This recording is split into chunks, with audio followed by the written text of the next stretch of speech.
இனிஷியலா இப்ப பார்க்க போற ஆசனா பேரு புஜங்காசனா. இந்த புஜங்காசனா எப்படி பண்றதுன்னு பார்ப்போம். இந்த புஜங்காசனோட பெனிஃபிட் நான் சொல்லிட்டேன். இடுப்பு வலி, முதுகு வலி, டிஸ்க் பல்ஜ் இருக்கிறவங்க தாராளமா இந்த ஆசனா ட்ரை பண்ணலாம். இது எப்படி பண்றதுன்னு பார்ப்போம். நீங்களும் கூட சேர்ந்து வாங்கணும். நிச்சயமா பண்ணலாம். யாரா இருந்தாலும் பண்ணலாம். அப்பதான் வியூவர்ஸ்க்கு தெரியும் இது ஈஸியா கஷ்டமா அப்படின்றது வியூவர்ஸும் அண்டர்ஸ்டாண்ட் பண்ணிப்பாங்க. ஓகேவா? கை வெளியில இருந்து உள்ள கொண்டு வாங்க. ஒரு ஸ்டெப் பின்னாடி போயிடுங்க. Very good. இப்போ நீல் டவுன் பண்ணிக்கோங்க. பொறுமையா பாடி ஃப்ரண்ட்ல கொண்டு வாங்க.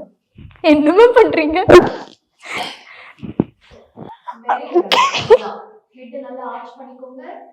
Close your eyes. Normal breath. 1 2 3 4 5. Slowly tuck your toes and then raise your hip up. Ma'am, இடுப்ப பொறுமையா தூக்குங்க. தூக்கி விடுங்க மேம். என்ன தொங்கிருச்சு?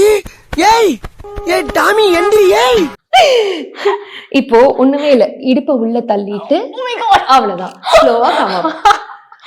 இதுக்கு கோர் ஸ்ட்ரென்த் ரொம்ப முக்கியம். அதே மாதிரி இடுப்புல நிறைய ஸ்ட்ரென்த்தும் கெயின் பண்ணுவீங்க. சில பேர் சொல்வீங்க ஸ்ட்ரென்த் ட்ரைனிங்க்கு ஜிம்முக்கு போறவங்க, ஸ்ட்ரென்த் ட்ரைனிங்க்கு இது பண்றேங்க அது பண்றாங்க. உங்களோட உடம்ப வச்சே நீங்க தாராளமா ஸ்ட்ரென்த் ட்ரைனிங் பண்ணலாங்க.